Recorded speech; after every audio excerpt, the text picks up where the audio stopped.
47. cilete dersi Sunen-i Tirmizi'den. Elhamdülillahi Rabbil alemin ve salatu ve selamu ala seyyidina seyyidil enbiyayı vel mursalin ve ala alihi ve sahbihi ecma'in. Allah tebarek ve teala oturuşumuzu kabul etsin. Sebebi hayır dünya ve ahiret aylandır.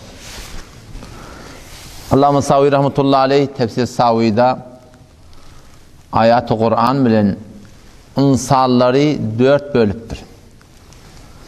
Dördüse takriben bir varansın ne geliyor? وَمِنْهُمْ مَنْ يَقُولُ رَبَّنَا آتِنَا فِي الدُّنْيَا Adamlardan bazılar ba şıpırım dua ettiler ki Allah Rabbena atina fid dunya hasene. Bir de şu dünyada kavluk ver. Fakat şu dünyanın idinna. وَمَا لَهُ فِي الْآخِرَةِ مِنْ خَلَاقٍ Ola adamları ki fakat şu dünyanın idinna. Adı Müslüman ne olsa, kıyametin kaygısı olmasa, kıyamet için amal olmasa, onlar için adı Müslümanlıktan peyda olacak değil, kıyamet için hiçbir hisseyi kalacak değildir. Ama İdiyan'ın yeni bir sürü adamda var, dua ettiler, وَمِنْهُمْ مَنْ يَقُولُ رَبَّنَا آتِنَا فِي الدُّنْيَا حَسَنَ وَفِي الْآخِرَةِ حَسَنَ Ya Allah, bir de bu dünyada kavluk, o dünyada kavluk verip dua ettiler. O bu da bir kavlat. İnsan hem bu dünyanın kavluğunu istesin, hem o dünyanın kavluğunu istesin.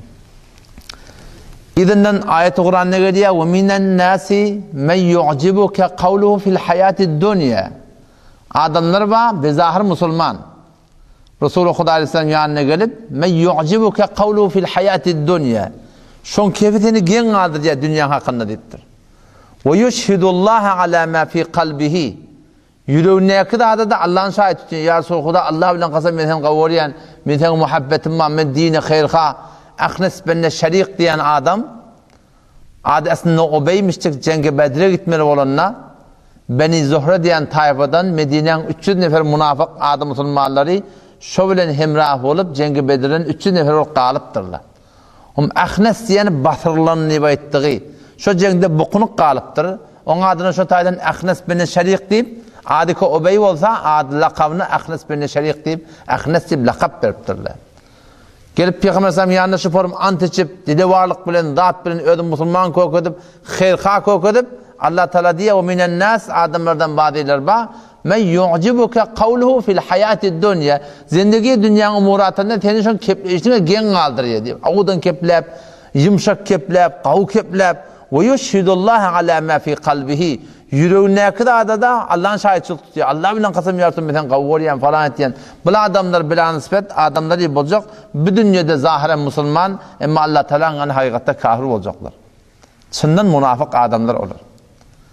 İzinden ma وَمِنَ النَّاسِ مَنْ يَشْرِ نَفْسَهُ ابْتِغَاءَ مَرْضَاتِ اللّٰهِ Bazılar badiptir Allah Teala ki kullu vücudunu Allah ile mamul etiyor. Kullu zindigisini, vaktini, malını, canını Allah'ın ona serf ettiğin adamlar. On mesela kim? Suheyb-i Rumi radıyallahu anh bir gulam-ı Rumi şahsiyeti ki şu gulamlığı bilen İslam'da şöyle bir makama yetiptir ki Faruk Azam radıyallahu anh ölmeli olanla men namazın adamı Suheyb okuyutun etti. Vakti ki Mekke'den Medine'ye hicret etme oluyor şonuna kafirler İran'dan geldi diye. Bir cemaat İran'dan gelip şunu batıp çaklak kalacaklar. Al kalacaklar kullu. O zaman onlar Suheyb'i tanıyor. Suheyb de onlar tanıyor. Suheyb o zaman onlara bakıp da ettiye bir cemaat evinde doğu. Siz beni tanıyanız da etti. Benim mergelliğimden ne haberiniz var? Eğer Şiyan'daki oklara orayan tadaman ki şu oklam birden biri men yanımda bolar birinin ben çevemden gelebilmersiniz.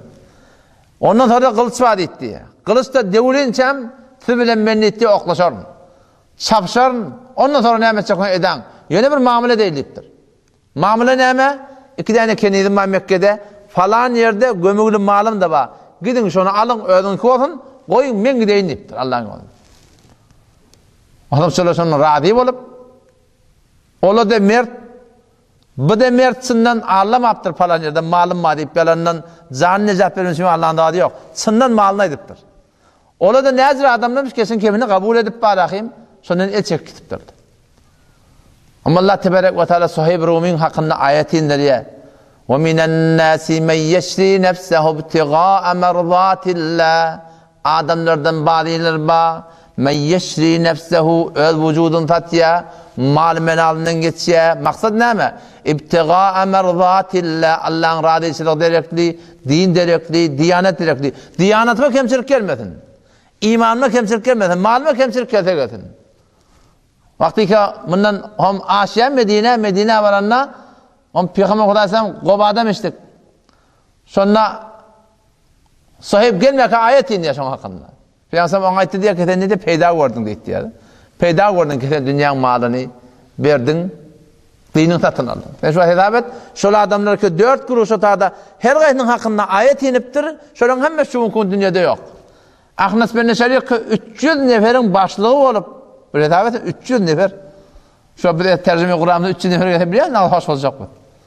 300 neferin başlığı olup, o da at uluğlu yer yurtlu adamlar, Medine'nin menip veren adamları, şu da şu at göre gördü, Allah bilir halini eminim. Dili var adam. Badilde doğa yalla şu dünyamız ver. Orada ölüp gittile. Yalla bu dünya o dünya kavluk var. Orada ölüp gittile. Sahibi Rumi radıyallahu anh o da ölüp gitti Müslümandan. Şöyle ölmüyor ki şöyle başına geliptir. 1400 bin avval bizim de başımıza gelecek 1400'de sonra. O şu taydan maksat edendeki Müslümandan ahiret olmalı. Şu her bir kemçilik gelsin, her bir kıyınçılık gelsin, diyanatımıza, namazımıza, namaz cemaatımıza, İslami umuratımıza kemçilik getirmeliydin. Bütün Kur'an okuyuyorlar hemden. O Huday Teala şurada acayip ayet diyor. Efe hasibtum en tedhulul cennet. Güvenlik yakın cennete giresin hadip diye. Ne edecek ya Allah? Ve lemme ya'tikum metalul-lezine halav min qablikum o ötellenge ummatla geçen ummatlarda şu Müslüman ummatın içinde ne kadar kıyınçılık getiren adamlar var. Olan başına gelen de başında gelmeyeni cennete girmek umudunu var mı diye.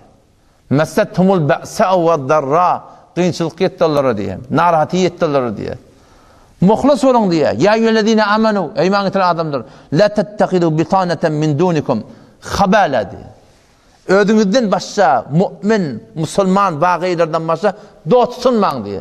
Muhlisle bilen olun. Ehli emel bilen olun. La tettehidu bitaneten min dunikum. La ya'lunakum habala. O da sizi harap etmeklikte. Sizi fesada çekmeklikte. Sizin diyanetini yıkmaklıkta. O da size diye hiç vakti kemçilik etmerler diye. Veddu ma anittum. Onlar sizin kıyınçılığa çığınlığa uğrayanlar. Gayrimüslimler, Yahudiler, Mesihiler, şolun tertibine giderler. Kad bedetil bagda'u min efvahihim. Dinin düşmanlığı dillerinden aşikar oldu. Ve ma tuhfi suduruhum ekber. Yüreğine batılı yatırken yıkacaklar, dargatacaklar. Ödününü külen olun diye. Allah tebarek ve çıkardır bu netikat verip durur Kur'an'la. Allah Teala sonunda iman etsin. Ha, şu ölüm bizim de başımıza gelecek Müslüman doğun.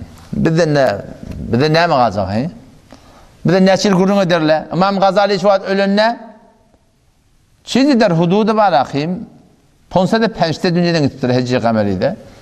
Çiğdi der hududu hezar imun illavattır. Hâdırın için rahmetullahi aleyhi diye Abdülkadir Cirani, Mevlana Celaleddin Rumi, Hasan-ı Besri, İbn-i Teymi rahmetullahi aleyhi, İbn-i Kayyim, İbn-i Cuzi, İbn-i Kesir, Şahvuliyullah falan tamam. Dini de hemen çektiğin adamlar. Şunun kıyından dolu doğa barıttı. Biz de eğer şun kun şform bir ödümüzden din diyanata yadigar olup kavlukları koşuşup lağıl qava adamdan tanına bolup Hudaýa tadaşsak şu kemezkem şu ilimizden Müslüman şu doğa atdı da Rabbena Allahumma gfirli ve valideyye ve lil mu'minine ve mu'minat şu hayır dualar bartıracak inşallah. Şayet bizim adımı tutulmasın. Kemezkem bir şu dünyadan bir imanlı gitmeklik Hudaýa Teala bize nasip etse. Bir din İslam için bir persem kaldırıp bir has bir camide eser güzar bolup bilmesek şu da bizden bolup hayır dualar doğal izin ne edecek? Barıp duracaklar inşallah Teala.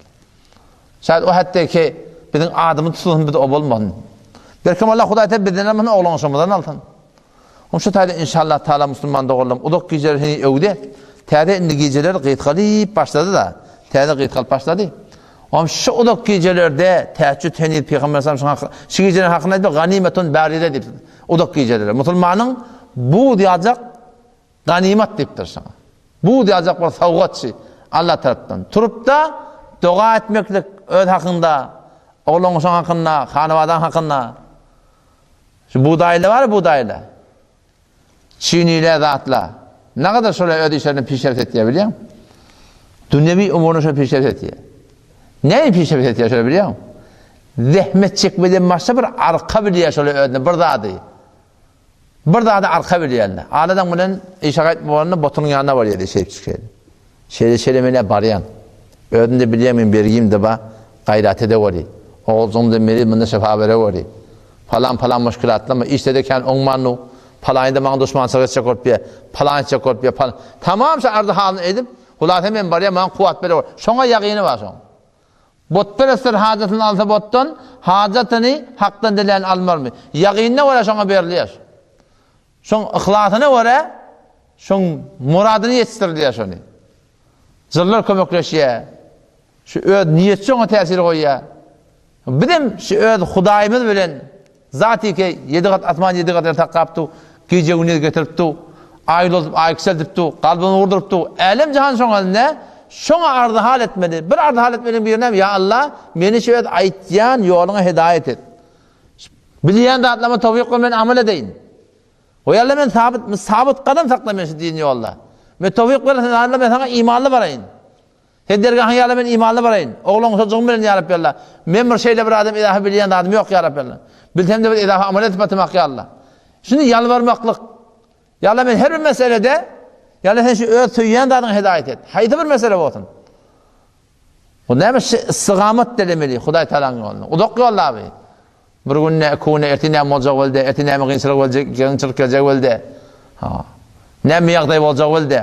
Şu zatları Hudaý Tebarek we Taala'dan inşallah dilep gidelim inşallah Taala. Allah temizce tawfik bersin bu gece temizden çıktı.